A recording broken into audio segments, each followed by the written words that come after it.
India amadi malemgi media singna cookie gi favored ayamba lepkibagi maram SS Haukip ki warolda Hemanta Biswa Sarama amadi BJP central leader singi role karino Day 1 dagi Manipur da CSO masing leptana hengalakli Miyamna sahi kiya mamangdagi civil society sing punchillu laurabasu punchinabagi chapchaba mechanism natraga formula amata puthokpa ngamde Tanjasida punchinanabagi khwaidagi scientific oiba formula di Assamda khundariba maitai amadagi phangjare Mashikak natana Minister MLA sing na maril pandabagi maram amadi makhoi na tasing na mathawna lairebadi India si nikpa ngammi haibagi chapchaba wafam sing sahi kunthra hena miyamgi thabak tawraklaba Guwahati Bangagardagi Khetrimayum Singhajit na mayek seng na thambirakli Ngasigi video simadi achamba film amagum poster natraga casting yengbada manunggi wari khangba adugum oide mityeng taminarasi maitai sing na sahi kun thijarakpa wahangi paukhum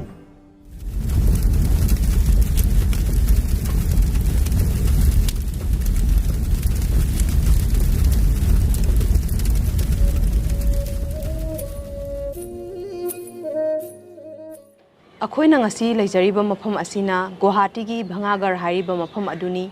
aikoina ngasi unajagadawriba misak asina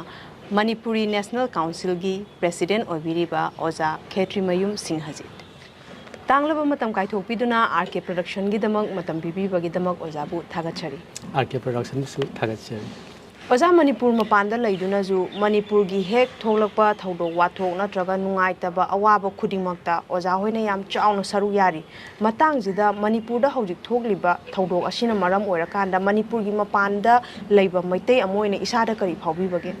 masi kari haini khudam moina hairakanda khogi shagi jumdagi yumlamdamdagi mapanda khogi hinganaba punshigi kariguma thaudang amana maram oraga mapanda lamnam tam leikhraga yumdana aigi ima aigi pa traga aigi imung manungi kanagumba ma awaba tarwa kanda akoi lamnam tam leikhraga hakthengna laktana saruk jabadi ngamadaba adubu masagi tawhum khangdana adi omchakna propok chaga thwai propok chaga leibagi kano to adugi phibam do adumangni akoina handaki lan matang sida Manipur ga pan leiriba maitai akoi reisha singna phawriba ithamoida phawriba ihunje adumangni Manipur manungda hojik leiriba irang asi loishinbam khangdabagi mami amju tare natraga kanagumba kharana loishin haningdabagi mami amju hanjan hanjan ujari masina maram oirakanda Manipur gi mapanda khundagraba natraga Manipur gi manungdagi mahai masingi damak natraga senmitlon phagana ba thabak inghangi damak leiriba maitai macha singda kari impact la ieno ojana ubi masiri adi thonga je mujai Manipur gi mapanda hanadai khundali tan leikiba ko irisha sing ama ani sibadana Manipur da pokshaba Manipur chaujaba Manipur masa du mapanda Manipur gi mapanda lai lai sitamna leiba khangde masagi puksak tan mai khangde atop atop punsigi sinpam sing tawraga leiba simana ani thonga je mujai masida hena soiba sing asagi ani siba category gi Manipur da pokko Manipur da chauba Manipur gi maitai moina leiriba adubu magi punsigi sinpam na maram oraga mapan leiriba sing asida maruina Assam da ko nakpa Assam da leiriba sida jam chauna masi awaba nuaitaba khudong chadaba mami tai masi jam sangna paludraga masi adumak jamna koina tamchimu boganoni mapanda leiriba sin khogi meitei micha singai basi Manipur dagi haukiba ngatani masi muk paludraga su jare adubu Assam da leiriba meitei micha moina Assam ga Manipur ga football se sanei haiba kanda Kanada kadom nakana support tawduna aise khanbam khangdeba losalakpada Manipur da support tawiyeba masagi igi mari emotional touch to bonding na maduna hen maduna adumai tawna leiribni Assam su nungsi Assam si mani Manipur si mani adubo losalakpada Manipur da oina ani makti support tawaja dabina adumai na laeba adumai na hek mahugolakpadagi Manipur se Manipur gi paw tara kanda nungai ba paw tara kanda penjeriba mapan da leiriba Manipur na cha singneba Manipur na tawtana Asian Games da National Games Manipur gi medal tali na mamang na wang kanda harawrim aduna Manipur na nungai jai pha na marang kaina saukhatpa Manipur ama nungsinan leiba kanda aduda nungai jabanina tha taruk chupna lan toroktana isimina thoktana nungsiraba sininaw mai sa kaya adaki tahai daba thokhoi daba thodok ya am thokpa marak sida adugi mathakta adugum ba ꯁꯅꯥ ꯂꯩꯕꯥꯛ ꯑꯩꯈꯣꯏꯒꯤ ꯍꯧꯔꯛꯐꯝ ꯏꯃꯥ ꯂꯩꯕꯥꯛ ꯃꯅꯤꯄꯨꯔꯗꯨ ꯀꯥꯏꯕ ꯌꯥꯕꯒꯤ ꯑꯣꯏꯕ ꯀꯥꯏꯅꯅꯕꯒꯤ ꯑꯣꯏꯕ ꯀꯣ ꯑꯗꯨꯒꯨꯝꯕ ꯀꯥꯏꯕ ꯀꯥꯏꯗꯕ ꯑꯗꯨꯒꯤ ꯃꯔꯛꯇ ꯂꯩꯕ ꯂꯥꯟ ꯑꯣꯏꯕꯅꯤꯅꯀꯣ ꯌꯥꯝꯅ ꯍꯦꯟꯅ ꯑꯩꯈꯣꯏꯗ ꯃꯤꯄꯥꯏꯕ ꯑꯃꯁꯨ ꯌꯥꯎꯕ ꯑꯗꯨꯒꯨꯝꯕ ꯂꯥꯟ ꯑꯣꯏ ꯑꯗꯨꯅ ꯃꯁꯤ ꯌꯥꯝꯅ ꯑꯊꯨꯕ ꯃꯇꯝꯗ ꯂꯣꯏꯁꯤꯟꯕꯁꯦ ꯑꯩꯈꯣꯏ ꯑꯁꯥꯝꯒꯤ ꯃꯅꯤꯄꯨꯔꯒꯤ ꯃꯄꯥꯟ ꯂꯩꯔꯤꯕ ꯃꯩꯇꯩ ꯑꯩꯈꯣꯏꯒꯤ ꯃꯁꯤ ꯃꯇꯝ ꯄꯨꯝꯅꯃꯛꯇ ꯅꯨꯡꯇꯤ ꯆꯨꯞꯅꯁꯦ ꯂꯥꯏ ꯈꯨꯔꯨꯝꯕꯗ ꯑꯁꯤ ꯌꯥꯎꯔꯤꯕꯅꯤ ꯇꯧꯕꯇꯕꯨ ꯑꯩꯅ ꯍꯥꯏꯔꯤꯗꯨꯅꯤ ꯂꯣꯏꯁꯤꯟꯐꯝ ꯑꯃꯗꯤ ꯈꯪꯅ ꯂꯣꯏꯁꯤꯟꯕ ꯆꯨꯝꯃꯦꯕ ꯂꯥꯟꯁꯦ ꯁꯣꯛꯅꯕ ꯋꯥꯔꯦꯅ ꯂꯦꯞꯄ ꯅꯠꯇꯕ ꯅꯠꯇ꯭ꯔꯒ ꯖꯥꯝ ꯁꯣꯛꯅꯔꯦ ꯅꯕꯥꯏꯅꯤ ꯇꯧꯅꯔꯣ ꯍꯥꯏꯔꯒ ꯀꯣꯟꯅꯔꯒ ꯇꯣꯛꯄ ꯅꯠꯇꯕ ꯂꯥꯟ ꯑꯩꯅ ꯁꯣꯛꯅꯔꯤꯕ ꯂꯥꯟ ꯑꯩꯈꯣꯏꯅ ꯁꯣꯛꯅꯔꯤꯕ ꯑꯩꯈꯣꯏꯅ ꯊꯥꯗꯣꯔꯛꯏꯕ ꯊꯋꯥꯏ ꯊꯥꯈꯤꯕ ꯃꯌꯥꯝ ꯑꯩꯈꯣꯏꯅ ꯋꯥꯔꯛꯏꯕ ꯈꯥꯡꯉꯤꯕ ꯃꯌꯥꯝꯁꯦ ꯑꯩꯈꯣꯏꯅ ꯍꯧꯖꯤꯛ ꯂꯣꯏꯁꯤꯟꯁꯤ ꯍꯥꯏꯔꯒꯗꯤ ꯑꯩꯈꯣꯏ ꯂꯣꯏꯁꯤꯟꯐꯝ ꯑꯃꯈꯛ ꯈꯪꯅ ꯂꯣꯏꯁꯤꯟꯒꯗꯕꯅꯤ ꯍꯥꯏꯕ ꯃꯁꯤꯃꯈꯛꯇꯤ ꯊꯝꯃꯒ ꯑꯗꯨꯒ ꯂꯣꯏꯁꯤꯟꯐꯝ ꯊꯣꯛꯏ ꯍꯥꯏꯕꯁꯤꯃꯁꯨ ꯊꯝꯖꯩ ꯑꯣꯖꯥꯅ ꯍꯥꯏꯕꯤꯅꯤꯡꯂꯤꯕ ꯋꯥꯐꯝ ꯑꯁꯤ ꯁꯝꯅ ꯄꯤꯁꯀꯤ ꯃꯃꯥꯡꯗ ꯖꯁꯇꯤꯁꯅ ꯃꯃꯥꯡ ꯊꯥꯕ ꯍꯥꯏꯕꯒꯤ ꯋꯥꯐꯝꯁꯦ ꯄꯤꯁꯀꯤ ꯃꯃꯥꯡꯗ ꯖꯁꯇꯤꯁ ꯍꯥꯏꯕꯁꯤꯃꯁꯨ ꯆꯨꯝꯃꯤ ꯑꯗꯨꯒ ꯍꯧꯖꯤꯛꯀꯤ ꯁꯣꯛꯅꯔꯤꯕ ꯂꯥꯟꯁꯤꯗꯗꯤꯀꯣ ꯃꯅꯤꯄꯨꯔꯁꯦ ꯊꯨꯒꯥꯏꯒꯦ ꯍꯥꯏꯕ ꯑꯃꯒ ꯃꯅꯤꯄꯨꯔꯁꯦ ꯀꯟꯒꯅꯤ ꯍꯥꯏꯕ ꯑꯃꯒꯤ ꯃꯔꯛꯇ ꯁꯣꯛꯅꯕ ꯂꯥꯟꯅꯤꯅꯀꯣ ꯑꯗꯨꯒꯤ ꯃꯔꯛꯇ ꯁꯣꯛꯅꯕ ꯂꯥꯟ ꯑꯣꯏꯕꯅꯤꯅ ꯃꯅꯤꯄꯨꯔꯁꯦ ꯑꯃꯨꯛ ꯍꯟꯅ ꯀꯥꯏꯔꯛꯅꯅꯕꯒꯤ ꯂꯥꯟ ꯀꯣ ꯑꯃꯨꯛ ꯍꯟꯅ ꯊꯨꯒꯥꯏꯒꯦ ꯍꯥꯏꯕ ꯄꯣꯠꯁꯦ ꯂꯥꯛꯇꯅꯕ ꯑꯗꯨꯒꯨꯝꯕ ꯄꯣꯠ ꯑꯃꯈꯛ ꯊꯝꯃꯀꯥꯟꯗ ꯑꯗꯨꯒꯩꯗꯨꯗ ꯂꯦꯞꯀꯗꯕꯅꯤ ꯁꯤꯅꯤ ꯑꯣꯖꯥ ꯏꯔꯥꯡꯁꯦ ꯍꯧꯒꯠꯂꯛꯄ ꯃꯇꯝꯗ ꯃꯦ 3ꯗ ꯈꯪꯍꯧꯗꯅ ꯏꯔꯥꯡ ꯑꯗꯨ ꯊꯣꯛꯂꯛꯈ꯭ꯔꯦ ꯃꯩꯇꯩ ꯃꯌꯥꯝ ꯑꯃ ꯃꯩꯇꯩ ꯈꯨꯟ ꯃꯩ ꯊꯥꯕ ꯃꯤꯍꯥꯠ ꯃꯤꯄꯨꯟ ꯑꯉꯥꯡ ꯃꯆꯥ ꯑꯃ ꯐꯥꯎꯕ ꯌꯥꯎꯅ ꯌꯨꯝ मई थाबदा इन्फेंट अमा फाव यावना मैतै मचा अमा लैगिदबगी वारी अदुगुम नुंगाइतबा पेंदबगी वारी म्याम लाए अदो नहानगै तपथाना लैरुबा मैतै सिंग खंगहौदना तांग अहुमगी इरांग जिदा मयाम रिटालिएट तौरे मैतैगी रोमदगी हाना सुंदौ तौगिदबा मवोंग अमदा ngasi फावबा लान असे चथरी तौबददी अहानबगी एटेक तौरइबा कांगबुदुनदी चही कयादगी सेम सारगा लैग्रबा पोट अमा ओइबनिना असोमदना कांगबु अमने इरांग हौरकांदा असोमदना कांगबु अमना प्रोपेगेंडा मिशनरी सिंग थादो कांदा प्रोपेगेंडा जे हेक्टा चाइहले मसिना ngасai thamjagiba wahangduda मणिपुरगी मपानदा लैरिबा नॉन मणिपुरी सिंग नत्रगा नॉन इंडियंस पो हाई तारगा जु मखोइना अहामबदा नेगेटिव प्रोपेगेंडा अमा नार्को टेररिस्ट सिंगी पैसा यावरकांदा तौगिबा प्रोपेगेंडा दुना हेना साना चखिबनिना मखोइना मैतैदा थमकपा मियेंगजे अखोइना ताजाबदा दिल्लीदा अदुगा मुंबईदा मेट्रोपॉलिटन सिटीज अतै बेंगलोरदा जु मफमदुगी मीना येंगकपा मियेंग अदगी लंदनदा लैबा अदगी अमेरिकादा लैबा मचासिंग मैतै मचासिंग जु मफमदुदा मखोइदा थमकिबा मियेंगदो हेक्ता मैतैजे मेजॉरिटी अमोइना माइनॉरिटी बु ओटपा नत्रगा हिंदू अमोइना क्रिश्चियन बु ओटपा नत्रगा जनरल कैटेगरी दा लैबा मी अमोइना शेड्यूल ट्राइब सिंगबु यामना ओटपगी मियेंग अमा मयामदे याम कन्ना प्रोपेगेंडा जे चखरे मसिदा मखोइ सिंगदुना मैतै सिंगदा थमकपा मियेंगदो अदु आसामदजु उबा फंबिगिब्रा कमायना तवि याम नुवाइबा मतांगनि असि मतांगसे मे तांग अहुमदगी इरांगि होरा मतुंगदा अदुम खुदक्ता दम हाइबा ताइ इंटरनेट से तौरे सस्पेंड तौरे मणिपुरदति न्यूज हाइबसिगदि कोई हाइनाबा लैदनको हुइना मिजिकपसे कसु न्यूज नति हाइबा मको मीना हुइसी हाइबा कांदा न्यूज नि हाइबा को मेजॉरिटी ना माइनॉरिटी ओटपनी हाइबा कांदा न्यूज से हेना फजबा पानिंगबदो माइनॉरिटी ना मेजॉरिटी ओटले हाले हाइबा कांदा दि उसु पानिंगदेबा अदु सोइरा मोयादना अदि पोरमा असागे असोनबदा ओटपसे असिन हेना तौयेबा ताबदा पक्चबा अखोय सिनेमादसु लीलादे ड्रामादसु स्टोरी एनोदसु नोवेलदसु अदुनेबा अखोय नुवाय हलिसे अनोदो लेता लाइरबदा पुलकांदा अदु फजी हाइनेबा अदुमाय तौना न्यूज़सु मीडिया सिंगसु खंगगसु अदु कनो तौनिंगदेबा मोयदु इनिंगदेबा अदि माइनॉरिटी ओले हाइबदो अदुने हेना मोयगी न्यूज़दा कनो तौबदा हेडलाइन पीबदा मोय अदुने हेना मोय कनो तौये फजबे हेलेबा मीडिया हाउस रना हेक ताबगा अदगदी सोशल मीडिया दे कनो खरा लौखलगा हेक्ता हौगतके तौबसिको अदु कनो तौकिदे सांगदबा ngamकिदेबा आसामगी ओइनादि अचुमबदो दिगिन तौरकांदा यस अदुने हेना तुम खरा खक हाइपेट सदोकनबा तौरमबदोको अदुइ पोतो कुगिसिंगनेस मदु इन्फ्लुएंस तौबा ngamकिदे होय सम पर्टिकुलर मीडिया हाउस मसा मसु हाइतारेको जामना कनो ओइना मोइना दुम स्पॉन्सर तौबगुम्बा अदुगुमा मीडिया हाउस मसा अमनिका particularly mami wana pallagada koina ismojo aina ma ismojo tum ka mark sing ka panba jai ko asimaina siguma khara ka multimedia house aina so koina loba jate sing thate มันมวยกับขนาดขนาดสักเล็กๆก็ขนาดโตขนาดเจ้าอีบัดจารักนั่นสิมาการแต่สามกีเมดิอาเฮาสิ่งน่ะตัวมันนั่งตัวเลยคิดเองเดี๋ยวคุยแต่ละบุ้งใส่กีหน่วยจะได้บ่มันก็ก่อนอันนี้มาเพิ่มเดี๋ยวคุยทู่บนเทียงโฮเทลเลยครั้งเดียวบาจาร์ครั้งเทียงนวัตกรรมโอ้ยนั่นมีสิ่งที่หน่วยแต่ว่าพอได้เสียนักเรียนตัววันนี้นะสุ่มไพ่เรื่อยๆบ่ไม่ยามนิวส์ไม่ยามตัวประกันแต่มวยตรงกลางเนี่ยบ่ตัวอันนี้มารักตัวแต่คุยจังอุบแต่ให้เนี่ยแต่บ่หงวยบ่สีเจ้าอย่างบ่เดี๋ยวมันโฮเทลแล้วมันสาธารณะจังมาการแต่มวยดูเจียงเลยแต่มันนี่เจียงมันนิวส์ตัวที่มาใส่กีอันนั้นตัวอารานบันเนี่ยไม่ยามตรงเจ้า propaganda news อันนี้มวยน่ะเจียงเลยแต่มันก็มันรักตัวจังบ่ตัวคุยอีกไก่ทางคุยนะ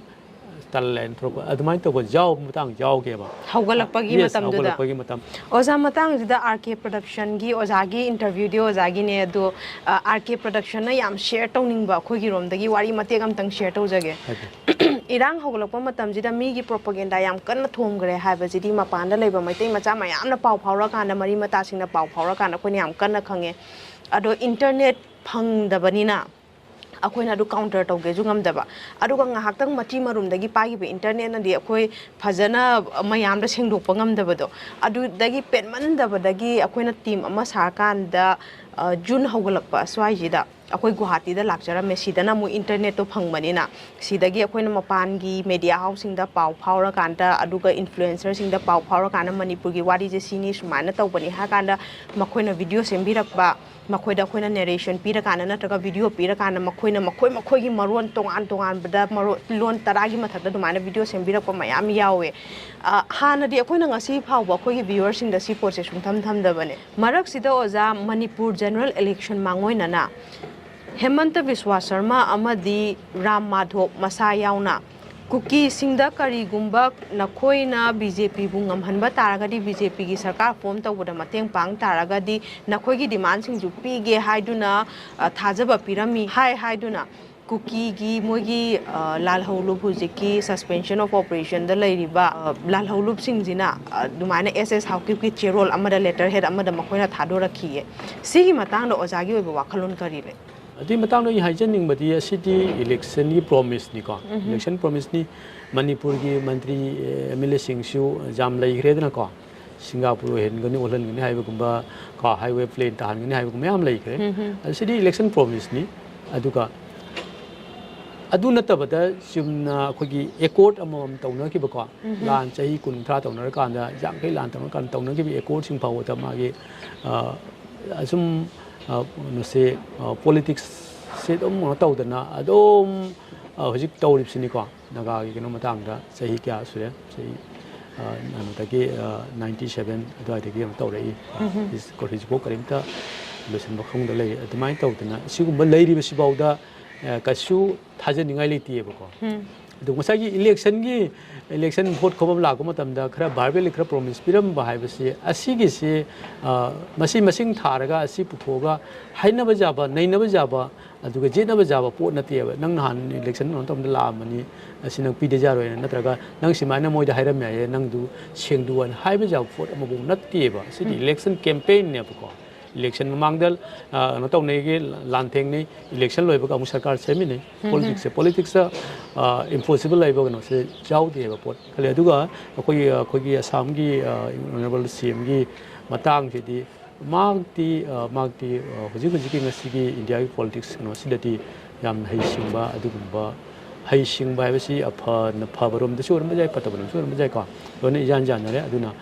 मांगोंदा असिगी allegation असिगुंबा सि मतांगदा माग सेनानि माग जौरमनि माग अदु हायरगा असि जामना मांगोंदा थांगलुबा दा आइदि जामना मरम चादब पोदम को अदु ममको ओइनि अदुना अखोइसि मसिगी पोसि जाम कन्ना ओइरु सि हाइबसे असि जामना को थादा दबा सि जाम मत मांगन सि नैना दना ओइरु दबा पोट मदुना लान लौहेन लोसन मसुंग मोय सांगोन मसुंग मोय अदुगी चैप्टर दुना सिंग थमजे ओजा सही 35 निफु मुकी एक्सपीरियंस ओजाना आसाम की सीएसओ की पार्ट अमोइना लेबिरकली मतांग जिदा मणिपुर की सीएसओ सिंगना हौजिक लौरिबा मणिपुर की इरांग जिदा लौरिबा रोल जे सिगी मतांग दा ओजा की करी वाखलोन करी मियंग लेबि मसी मखन क्या थुना नैनापा खोइ जिंगबा जाय को खोइ पुवारी ना खोइ दम साखीनी खोइ की सिनाव सिंग मरकता खोइ पुन में जाना दबा को अखोगी नोसे ꯅꯤꯡꯊꯧ ꯄꯥꯝꯕ ꯌꯥꯝꯅ ꯄꯥꯝꯕ ꯄꯋꯥꯔꯁꯤ ꯌꯥꯝꯅ ꯄꯥꯝꯕ ꯑꯗꯨꯒꯨꯝꯕ ꯑꯩꯈꯣꯏ ꯁꯥꯒꯩ ꯑꯃꯈꯛ ꯑꯣꯏꯔꯛꯏ ꯑꯗꯨꯅ ꯃꯔꯝ ꯑꯣꯏꯔꯒ ꯑꯩꯈꯣꯏ ꯍꯟꯖꯤꯟ ꯍꯟꯖꯤꯟ ꯑꯩꯈꯣꯏ ꯑꯋꯥꯕ ꯈꯥꯡꯉꯛꯈꯤꯕꯒꯤ ꯀꯩꯅꯣꯁꯦ ꯑꯩꯈꯣꯏ ꯑꯗꯨꯝ ꯄꯨꯋꯥꯔꯤꯅ ꯁꯥꯈꯤꯁꯤ ꯑꯗꯨꯝ ꯇꯥꯛꯑꯒ ꯂꯩꯔꯦ ꯑꯗꯨꯕꯨ ꯌꯥꯝꯅ ꯑꯃꯨꯛ ꯍꯦꯟꯅ ꯅꯣꯛꯅꯤꯡꯉꯤꯕꯁꯤꯅ ꯉꯁꯥꯏꯒꯤ ꯑꯩꯈꯣꯏ ꯑꯉꯥꯡ ꯑꯣꯏꯔꯤꯉꯩꯗ ꯑꯩꯈꯣꯏꯒꯤ ꯁꯨꯃꯥꯡ ꯀꯨꯝꯍꯩ ꯁꯨꯃꯥꯡ ꯂꯤꯂꯥꯒ ꯌꯦꯡꯕ ꯃꯇꯝꯗ ꯑꯩꯈꯣꯏꯒꯤ ꯄꯨꯡ 9ꯗꯒꯤ ꯍꯧꯅꯤ ꯍꯥꯏꯔꯒ 9 ꯇꯥꯁꯜꯂꯛꯄ ꯀꯥꯟꯗ ꯍꯧꯗ꯭ꯔꯒꯗꯤ ꯂꯤꯂꯥ ꯍꯧꯔꯣ ꯍꯥꯏꯅ ꯂꯥꯎꯕꯁꯦ ꯍꯧꯒꯠꯅꯔꯦ ꯈꯔ ꯑꯃꯅ ꯂꯥꯡꯕꯤꯅꯨ ꯉꯥꯏꯀꯣ ꯍꯧꯔꯅꯤ ꯍꯥꯏ ꯑꯗꯨ ꯁꯤꯗꯩꯁꯤꯗ ꯂꯥꯁꯇ ꯂꯥꯡꯕꯤꯅꯨ ꯍꯥꯏꯕ ꯂꯥꯡꯒꯅꯨ ꯍꯥꯏꯕꯁꯤꯡꯁꯤꯅ ꯑꯃꯨꯛ ꯂꯥꯡꯕꯁꯦ ꯍꯦꯜꯂꯛꯑꯦꯕꯀꯣ ꯑꯗꯨꯃꯥꯏꯅ ꯇꯧꯗꯅ ꯍꯟꯗꯛꯀꯤ ꯀꯩꯅꯣꯁꯤꯗ ꯏꯔꯥꯡꯁꯤꯗ ꯃꯅꯤꯄꯨꯔꯗ ꯂꯩꯔꯤꯕ ꯂꯨꯞ ꯃꯌꯥꯝ ꯑꯗꯨꯛꯀꯤ ꯃꯇꯤꯛ ꯌꯥꯝꯈ꯭ꯔꯕ ꯂꯨꯞ ꯃꯌꯥꯝꯁꯦ ꯄꯨꯟꯁꯤꯟꯃꯤꯟꯅꯕ ꯉꯝꯗꯕ ꯂꯥꯟꯁꯤꯒꯤ ꯏꯍꯧꯁꯤꯒꯤ ꯃꯣꯃꯦꯟꯁꯤꯒꯤ ꯃꯆꯤꯟ ꯅꯥꯏꯕ ꯉꯝꯗꯕꯀꯣ ꯑꯁꯤꯅ ꯃꯔꯝ ꯑꯣꯏꯔꯒ ꯍꯧꯔꯛꯄ ꯃꯌꯥꯝꯁꯤꯗ ꯄꯦꯜꯂꯛꯇꯕꯗꯒꯤ ꯄꯨꯟꯁꯟꯅꯕꯤꯌꯨ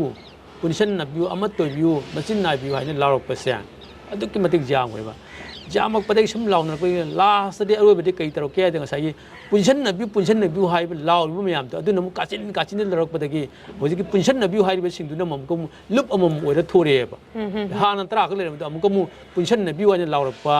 ꯒ꯭ꯔꯨꯞ 10 ꯈꯛꯅ ꯑꯃꯨꯛ ꯂꯨꯞ 10 ꯑꯣꯏꯅ ꯃꯆꯤꯟ ꯄꯥꯜꯂ ꯑꯃꯨꯛ ꯊꯣꯔꯛꯑꯦꯕ ꯍꯦꯟꯅ ꯑꯃꯨꯛ ꯆꯥꯎꯊꯣꯛꯅ ꯇꯧꯔꯛꯑꯦꯕꯀꯣ ꯑꯗꯨꯕꯨ ꯉꯁꯥꯏꯒꯤ ꯄꯨꯟꯅꯤꯡꯉꯒꯁꯨ ꯄꯨꯟꯅꯅꯕꯒꯤ ꯂꯝꯕꯤꯀꯣ ꯄꯨꯟꯅꯅꯕꯒꯤ ꯊꯤꯑꯣꯔꯤꯁꯦ ꯃꯥꯒꯤ ꯃꯦꯀꯥꯅꯤꯖꯝꯁꯦ ꯄꯨꯟꯅ ꯀꯃꯥꯏꯅ ꯇꯧꯔ ꯄꯨꯟꯗꯣꯏꯅꯣ ꯍꯥꯏꯕꯒꯤ ꯄꯣꯠꯁꯦ ꯑꯁꯤ ꯄꯨꯊꯣꯛꯅꯕꯁꯨ ꯀꯅꯥꯝꯇꯅ ꯍꯣꯠꯅꯗꯦꯕꯀꯣ ꯄꯨꯟꯁꯤꯗꯤ ꯍꯥꯏ ꯄꯨꯟꯁꯜꯂꯗꯤ ꯍꯥꯏꯀꯣ ꯑꯗꯨꯒ ꯀꯔꯝꯍꯥꯏꯅ ꯇꯧ ꯄꯨꯟꯒꯗꯒꯦ ꯍꯥꯏꯕꯒꯤ ꯃꯦꯀꯥꯅꯤꯖꯝ ꯃꯥꯒꯤ ꯐꯣꯔꯃꯦꯠ ꯃꯥꯒꯤ ꯐꯣꯔꯃꯨꯂꯥꯁꯨ ꯀꯅꯥꯒꯨꯝꯕ ꯄꯨꯊꯣꯛꯀꯦꯁꯦ ꯁ꯭ꯀꯣꯂꯔꯁꯤꯡ ꯅꯠꯇ꯭ꯔꯒ ꯁꯤꯡꯅ ꯀꯩꯅꯣꯝꯇ ꯂꯤꯗꯔꯁꯤꯡꯅꯁꯨ ꯄꯨꯊꯣꯛꯀꯦꯁꯦ ꯈꯟꯗꯦꯕ ꯑꯁꯤꯒꯨꯝꯕ ꯑꯋꯥꯠꯄ ꯑꯃꯁꯨ ꯂꯩꯌꯦꯕꯀꯣ ꯑꯩꯅ ꯀꯩꯅꯣ ꯇꯧꯕꯗ ꯃꯁꯤ ꯑꯩ ꯐꯣꯡꯗꯣꯛꯆꯗꯦ ꯑꯗꯨꯕꯨ ꯁꯤꯒꯤ ꯀꯩꯅꯣꯁꯤꯗ ꯑꯗꯨꯝ ꯐꯣꯡꯗꯣꯛꯄ ꯍꯥꯏꯅꯤꯡꯉꯛꯄꯅꯤ ꯄꯨꯟꯕ ꯍꯥꯏꯕꯁꯤꯗ ꯑꯩꯈꯣꯏꯅ ꯑꯉꯥꯡ ꯑꯣꯏꯔꯤꯉꯩꯗ ꯑꯩꯈꯣꯏꯒꯤ ꯀꯩꯅꯣ ꯇꯧꯕ ꯏꯃꯥꯟꯅꯕ ꯈꯟꯅꯕ ꯃꯇꯝꯗ ꯑꯩꯈꯣꯏꯒꯤ ꯑꯍꯟ ꯑꯩꯈꯣꯏ ꯄꯥꯕꯨꯡ ꯅꯠꯇ꯭ꯔꯒ ꯑꯩꯒꯤ ꯈꯟꯅꯔꯤꯕ ꯏꯃꯥꯟꯅꯕꯗꯨꯁꯨ ꯃꯥꯒꯤ ꯄꯥꯕꯨꯡꯁꯦ ꯂꯣꯏꯅ ꯑꯍꯜ ꯂꯃꯟ ꯊꯣꯔꯛꯑꯀꯥꯟꯗ ꯃꯥꯏ ꯃꯆꯥꯒꯤ ꯈꯥꯝꯖꯅꯤ ꯑꯗꯨꯒ ꯑꯃꯅ ꯈꯔ ꯐꯨꯅꯔꯕꯅꯤ나 ꯑꯃꯅ ꯍꯦꯟꯅ ꯈꯔ ꯁꯣꯛ ꯇꯥꯕꯅꯤ ꯑꯗꯨ ꯀꯔꯝꯍꯥꯏꯅ ꯇꯧꯅ ꯂꯣꯏꯁꯟꯅꯍꯜꯂꯤ ꯍꯦꯟꯅ ꯁꯣꯏꯕ ꯃꯤꯗꯨꯗ ꯍꯦꯟꯅ ꯆꯩ ꯆꯥꯔꯤꯕ ꯏꯃꯥꯟꯅꯕꯗꯨꯗ ꯅꯪꯅ ꯉꯝꯃꯕꯅꯤ ꯍꯥꯏꯗꯅꯀꯣ ꯅꯪꯅ ꯉꯝꯃꯕꯅꯤ ꯊꯥꯒꯠꯍꯜꯂꯀꯥꯟꯗ ꯃꯍꯥꯛꯅ ꯑꯗꯨꯒ ꯌꯥꯗꯣꯏꯅꯦꯕ ꯑꯩꯒ ꯈꯨꯠꯁꯣꯛꯅꯁꯦ ꯍꯥꯏꯕꯁꯦ ꯅꯠꯇ꯭ꯔꯒ ꯑꯩꯅ ꯍꯦꯟꯅ ꯁꯣꯛꯑꯝꯃꯒꯗꯤ ꯅꯪꯅ ꯉꯝꯃꯕꯅꯤ ꯃꯥꯅꯤ ꯌꯥꯝꯅ ꯇꯧꯔꯤꯗꯣ ꯅꯪꯅ ꯉꯝꯃꯤ ꯍꯥꯏꯗꯅ ꯑꯩꯉꯣꯟꯗ ꯊꯥꯒꯠꯂꯀꯥꯟꯗ ꯑꯗꯨꯒ ꯑꯩꯁꯦ ꯍꯔꯥꯎꯅ ꯈꯨꯠ ꯁꯣꯛꯇꯣꯏꯅꯦꯕ ꯑꯗꯨ ꯅꯠꯇꯕꯤꯗꯗꯤ ꯌꯥꯔꯣꯏꯕ ꯊꯧꯖꯤꯜꯂꯒꯗꯤ ꯂꯣꯏꯁꯟꯅꯕ ꯌꯥꯔꯣꯏꯕ ꯑꯗꯨꯅ ꯑꯩꯅ ꯈꯪꯖꯕ ꯑꯩꯅ ꯎꯕꯗ ꯍꯧꯖꯤꯛꯀꯤ ꯑꯍꯜ ꯂꯃꯟꯁꯤꯡꯅ ꯊꯝꯃꯝꯕ ꯀꯩꯅꯣꯗꯨꯗꯒꯤ ꯑꯩꯅ ꯈꯪꯖꯕꯗꯀꯣ ꯂꯨꯞꯁꯤꯡꯁꯤꯒꯤ ꯃꯅꯨꯡꯗ ꯃꯄꯥꯡꯒꯜ ꯀꯟꯕ ꯑꯗꯒꯤꯗꯤ ꯀꯔꯤ ꯍꯥꯏꯅꯤ ꯃꯥꯒꯤ ꯁꯥꯒꯩ ꯅꯥꯇꯩ ꯃꯥꯒꯤ ꯃꯔꯨꯞ ꯃꯄꯥꯡ ꯀꯩꯅꯣꯁꯦ ꯆꯥꯎꯕ ꯂꯨꯞꯁꯨ ꯃꯌꯥꯝ ꯑꯗꯨꯝ ꯂꯩꯅꯔꯝꯒꯅꯤ ꯑꯁꯤꯁꯤꯗ ꯑꯁꯤꯒꯤ ꯃꯔꯨꯑꯣꯏꯕ ꯂꯨꯞꯁꯤꯡ ꯑꯆꯧꯕ ꯂꯨꯞꯁꯤꯡꯁꯤꯅ ꯈꯔ ꯍꯦꯟꯅ ꯆꯥꯎꯕ ꯂꯨꯞꯁꯤꯡꯁꯤꯅ ꯈꯤꯇꯪ ꯁꯦꯀ꯭ꯔꯤꯐꯥꯏꯁ ꯇꯧꯕ ꯑꯃ ꯆꯪꯒꯅꯦꯕ ꯈꯔ ꯍꯦꯟꯅ ꯆꯥꯎꯕ ꯂꯨꯞꯁꯤꯡꯁꯤꯅ ꯃꯥꯒꯨꯝꯕ ꯉꯔꯥꯡꯗ ꯊꯣꯔꯛꯄ ꯃꯗꯨ ꯃꯣꯏ ꯃꯁꯛ ꯈꯪꯗꯕ ꯃꯣꯏꯒꯨꯝꯕ ꯂꯨꯞꯅ ꯃꯀꯣꯛ ꯆꯤꯡꯉꯒ ꯌꯥꯕ꯭ꯔꯥ ꯃꯣꯏꯅ ꯃꯀꯣꯛ ꯆꯤꯡꯉꯒ ꯑꯩꯈꯣꯏꯅ ꯇꯨꯡ ꯏꯟꯕ ꯌꯥꯕ꯭ꯔꯥ ꯍꯥꯏꯕꯁꯤ ꯍꯧꯖꯤꯛ ꯀꯟꯅ ꯆꯠꯂꯤꯑꯕ ꯇꯥꯏꯌꯦꯕ ꯎꯏꯌꯦꯕ ꯑꯁꯤꯒꯤ ꯃꯍꯨꯠꯇ ꯌꯥꯝꯅ ꯃꯄꯥꯡꯒꯜ ꯀꯜꯂꯦꯅ ꯃꯤꯌꯥꯝꯅꯁꯨ ꯁꯞꯄꯣꯔꯠ ꯇꯧꯔꯒ ꯂꯥꯛꯄ ꯂꯨꯞꯁꯤꯡꯁꯤꯅ ꯀꯣ ꯃꯆꯥ ꯈꯔ ꯑꯄꯤꯛꯄ ꯂꯨꯞꯁꯤꯡꯗꯨꯗ ꯅꯣꯏ ꯃꯀꯣꯛ ꯆꯤꯡꯉꯨ ꯑꯩꯈꯣꯏ ꯏꯟꯅꯒꯦ ꯑꯩꯈꯣꯏ ꯌꯥꯎꯒꯦ ꯑꯩꯈꯣꯏ ꯂꯩꯔꯤ ꯍꯥꯏꯗꯅꯀꯣ ꯁꯦꯀ꯭ꯔꯤꯐꯥꯏꯁ ꯇꯧꯕ ꯑꯃ ꯆꯪꯉꯦꯕ ꯑꯗꯨꯒꯤ ꯃꯇꯝꯗ ꯁꯣꯏꯗꯅ ꯄꯨꯟꯒꯅꯦꯕ ꯂꯨꯞ ꯆꯥꯎꯔꯦ ꯍꯥꯏꯔꯤꯕ ꯂꯨꯞꯁꯤꯡꯗꯨꯅ ꯃꯈꯣꯏꯅ ꯁꯦꯀ꯭ꯔꯤꯐꯥꯏꯁ ꯇꯧꯔꯒ ꯆꯪꯒꯅꯦꯕ for the sake of society for the sake of Manipuri Meitei Manipur ꯀꯣ ꯑꯩꯈꯣꯏ ꯏꯖꯥꯇꯤꯒꯤꯗꯃꯛꯇ ꯃꯅꯤꯄꯨꯔ ꯏꯃꯥ ꯂꯩꯕꯥꯛ ꯀꯟꯅꯕꯒꯤꯗꯃꯛꯇ ꯑꯆꯧꯕ ꯂꯨꯞꯁꯤꯡꯗꯨꯅ ꯀꯣ ꯈꯔ ꯑꯄꯤꯛꯄ ꯅꯧꯅ ꯊꯣꯛꯂꯤꯕ ꯂꯨꯞꯁꯤꯡꯗꯨꯗ ꯃꯀꯣꯛ ꯆꯤꯡꯍꯟꯕ ꯀꯩꯁꯨ ꯀꯥꯏꯗꯦꯕ ꯑꯩꯈꯣꯏ ꯃꯇꯨꯡ ꯏꯜꯂꯛꯀꯦ ꯑꯩꯈꯣꯏ ꯁꯞꯄꯣꯔꯠ ꯇꯧꯒꯦ ꯑꯩꯈꯣꯏ ꯅꯤꯡꯗ ꯂꯦꯞꯄꯤ ꯅꯣꯏ ꯃꯥꯡ ꯊꯥꯎ ꯍꯥꯏꯗꯅ ꯑꯗꯨ ꯅꯠꯇꯕꯤꯗ ꯑꯩꯈꯣꯏ ꯆꯍꯤ ꯌꯥꯡꯈꯩ ꯁꯨꯔꯕꯅꯤ ꯉꯔꯥꯡꯗ ꯆꯍꯤ 5 ꯁꯨꯗ꯭ꯔꯤꯕ ꯅꯍꯥꯟꯗ ꯊꯣꯔꯛꯄ ꯃꯣꯏꯅ ꯃꯀꯣꯛ ꯆꯤꯡꯉꯒ ꯍꯥꯏꯔꯒ ꯑꯩꯈꯣই ꯍꯦꯛꯇ ꯄꯪꯌꯥ ꯌꯥꯒꯗ꯭ꯔꯥ ꯍꯥꯏꯅꯀꯣ ꯑꯗꯨꯅ ꯌꯥꯔꯣꯏ ꯑꯗꯨꯅ ꯄꯨꯟꯕ ꯌꯥꯔꯣꯏ ꯄꯨꯟꯕ ꯍꯥꯏꯁꯤ ꯄꯨꯟꯃꯤꯟꯅꯁꯦꯅ ꯈꯨꯠ ꯁꯣꯛꯅꯔꯀꯥꯟꯗ ꯏꯟꯊꯣꯛꯅꯈ꯭ꯔꯀꯥꯟꯗ ꯑꯩꯅ ꯃꯥꯒꯤ ꯑꯦꯒꯦꯟꯁꯇ ꯍꯨꯜꯂꯨ ꯉꯥ ꯀꯃꯥꯏꯅ ꯄꯨꯟꯗꯣꯏꯅꯣ ꯑꯗꯨ ꯅꯠꯇꯦ ꯄꯨꯟꯕ ꯍꯥꯏꯁꯤꯗꯩꯁꯤꯗ ꯁꯦꯀ꯭ꯔꯤꯐꯥꯏꯁ ꯍꯥꯏꯕꯒꯤ ꯄꯣꯠꯁꯦ ꯁꯦꯀ꯭ꯔꯤꯐꯥꯏꯁꯁꯦ ꯑꯩꯒꯤ ꯀꯩꯅꯣ ꯁꯦꯀ꯭ꯔꯤꯐꯥꯏꯁ ꯇꯧ ꯍꯥꯏꯕ ꯅꯠꯇꯦꯕ ꯑꯩꯒꯤ ꯏꯔꯟ ꯏꯇꯨꯝ ꯑꯩꯒꯤ ꯏꯖꯠ ꯑꯩꯒꯤ ꯀꯩꯅꯣꯗ ꯁꯦꯀ꯭ꯔꯤꯐꯥꯏꯁ ꯇꯧ ꯍꯥꯏꯕ ꯅꯠꯇꯦꯕ ꯑꯩꯒꯤ ꯏꯃꯥ ꯂꯩꯕꯥꯛꯇꯣ ꯀꯟꯅꯕꯒꯤꯗꯃꯛꯇ ꯅꯪ ꯈꯖꯤꯛꯇꯪꯗꯤ ꯅꯪꯁꯨ ꯑꯋꯥꯕꯗꯣ ꯈꯥꯡꯉꯨ ꯍꯥꯏꯕꯅꯦꯕ ꯅꯪꯗꯣ ꯃꯥꯡꯉꯗꯒꯤ ꯈꯤꯇꯪ ꯀꯩꯅꯣ ꯃꯣꯏ ꯃꯇꯨꯡꯗ ꯅꯪ ꯏꯜꯂꯕꯣꯔꯦ ꯍꯥꯏꯅ ꯃꯤꯅ ꯍꯥꯏꯔꯒꯁꯨ ꯃꯗꯨ ꯅꯪ ꯈꯥꯡꯉ ꯑꯗꯨꯒꯤ ꯈꯖꯤꯛꯇꯪ ꯅꯪꯉꯣꯟꯗ ꯅꯨꯡꯉꯥꯏꯇꯕ ꯐꯥꯎꯕꯗꯣ ꯑꯗꯨꯗꯤ ꯅꯪꯗꯨ ꯗꯥꯏꯖꯦꯁ ꯇꯧꯕ ꯉꯝꯒꯗꯕꯅꯦꯕ ꯑꯗꯨ ꯉꯝꯗ꯭ꯔꯒꯗꯤ ꯀꯃꯥꯏꯅ ꯇꯧ ꯄꯨꯟꯗꯣꯏꯅꯣ punji hairaga punji hairaga ai di char phamdra de ngamoy adana hairaga kamai ja to no asi gi sacrifice se asi leina ga dabne ba aduna mechanism se ai isna ai na ujaba du gi wani aduna kamai to pun ga de mechanism se ko thomi na bata ya ba at the same time masai gi haiduni pullu hairaga dum lup masing ma torok pa asigu masing si khang ga dabne ba aduga lup mayam leiri ba satra gi adagi naha singi imai ben sing leiri ba sing je ai gi kano da di ai gi theory da di asi amata genuine ngai ni te ba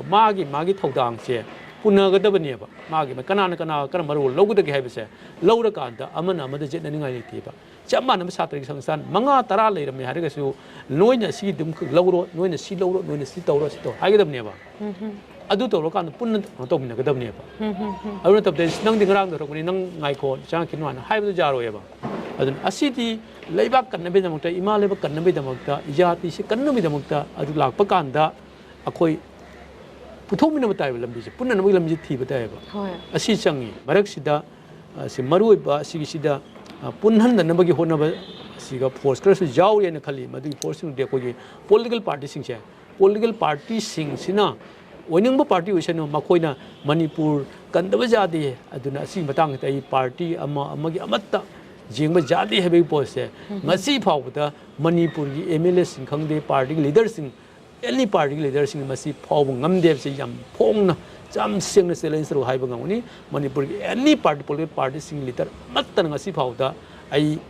party dagi di ai imale bang lui haiba se masi lipangamde maramaduna khudong hak chabda tanjai hak chabda hekta सरकार के मायोग ngang na ba opposition ki role long na ba khona ba ko sarkar pai ba dang sing si am ka mu ngangai ba se hekta kari no khang da ba mak si opposition ki wangang ngang em ne ka lo ba ko asi ki position mara mara ga ngasai ki lup mayam thorak pa punchan na ba ja da ba si ka su achau ba asi ki mami ta bra hai si sing ne masa gi mileage lo na ba hona ba da yes it's party mileage long na ba hona ba asi mai to na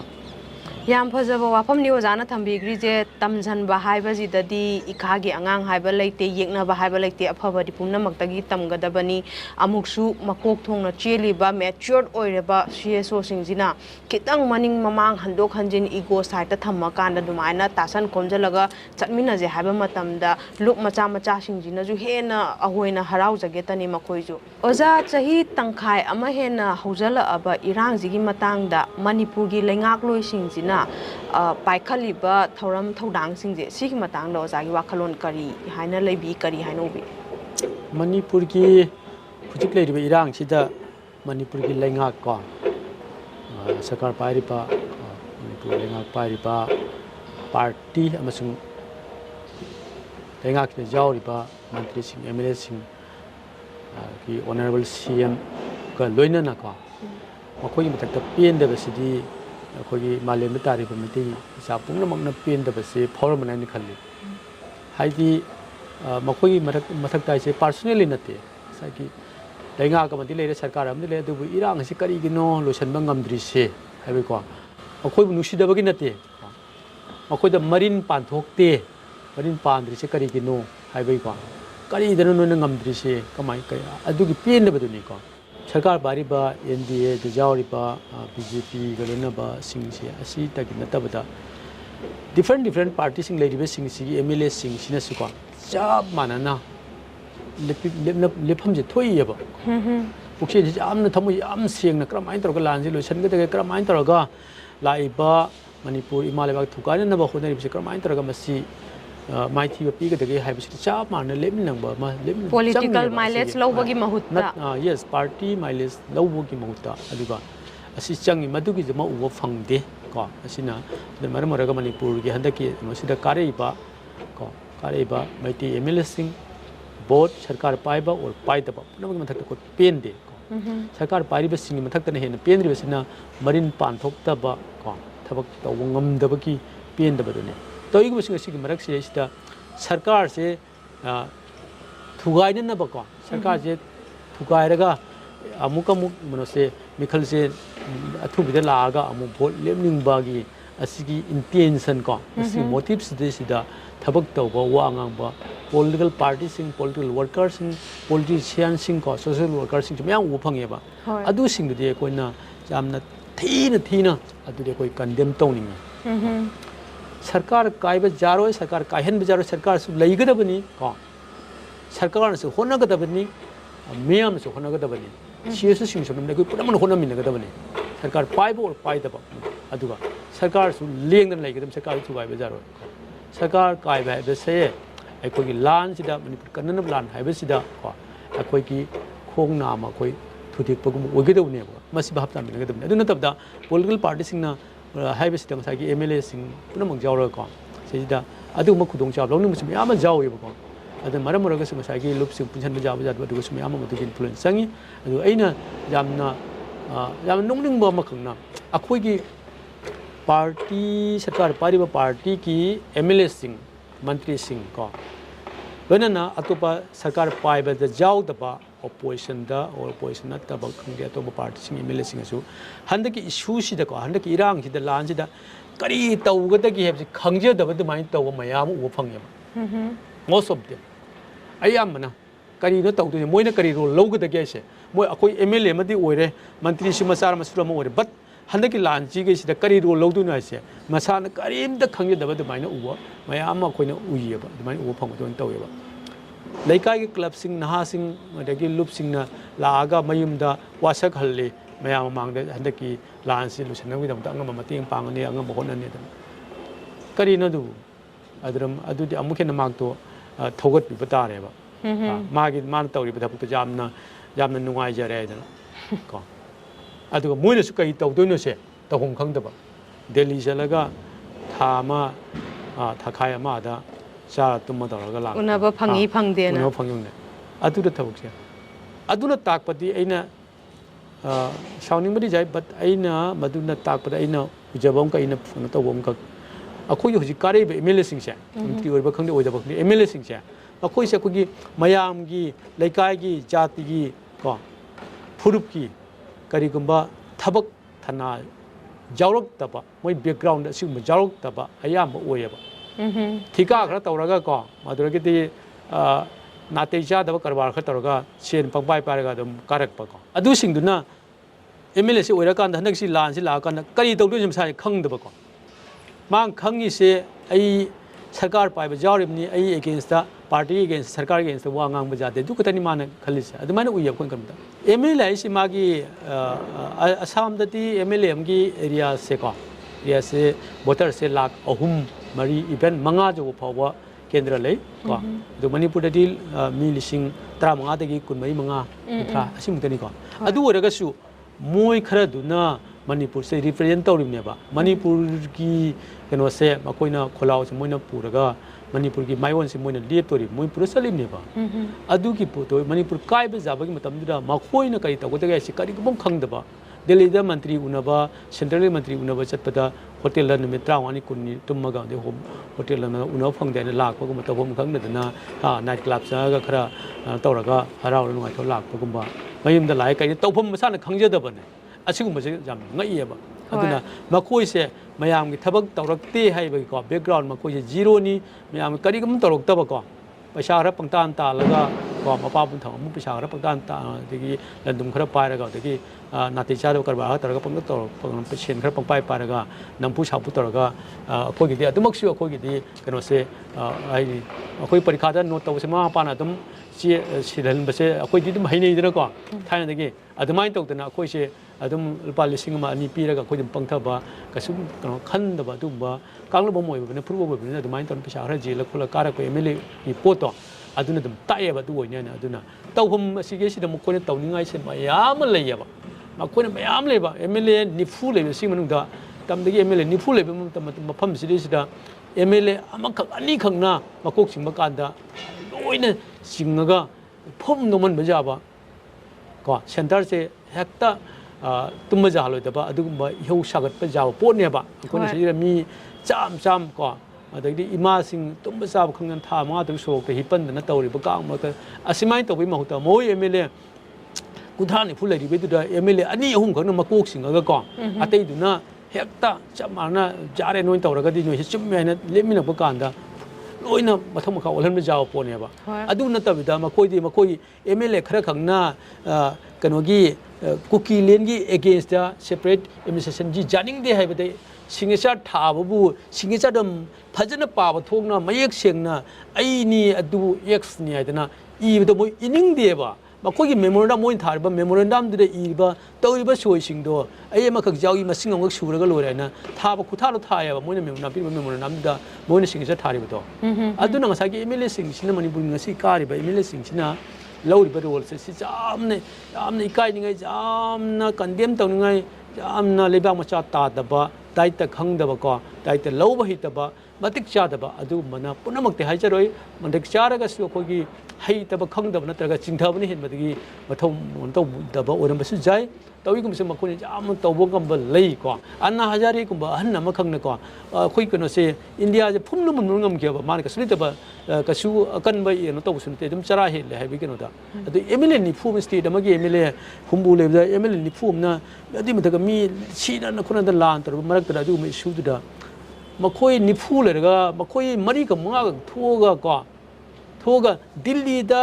Jantar Mantar दा सिद्धिङै चरा हेनगनाइना पलाय ममांगदा सिद्धिङै चरा हेनगनाइना लेइबा कांदा अदुम लानदम हरकदो पोनेबा असुकुइ बजिदा ngasi फावबा मखोइना तौनिंगबगी willingness याउना लेते अदु अमो उबु फंगदेबा अदुना अकोइना लेंगाक पारि मकुक सिंबदा ता Koyna हुल्लगा हाइबा जारोयबको अदुगी हुल्लिबसो मदु अकोइना party की अमागी अमत्त नत्तबिदको मणिपुर की लेंगाक मणिपुरी पारिबा सरकार थुकाइनबा थुदेगनबा अदुगी पॉलिसी अदुगी वाखलोन अदुदी मपानदा लेगेरा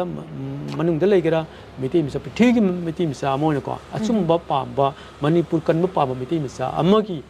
वाखलोंदको मदो कोई सपोर्ट तौरोयबा अदुगी अदु मणिपुर की पाल लेंगागे थुगाइनबा थुदेगनबा अदुगा पिया लांगनबा सिनबा सिखे मदु मणिपुर कन्बगी मायोक्ता लेबा म्योइसिंगनी हाइदना थमजगे ओजा अखोगी इंटरव्यू की लोइशलपगी सरुक अमो ओइना आरके प्रोडक्शन की व्यूअर्स सिंगदा ओजागी ओइबा वाखलोन खितंग थंबी लोइशलपदा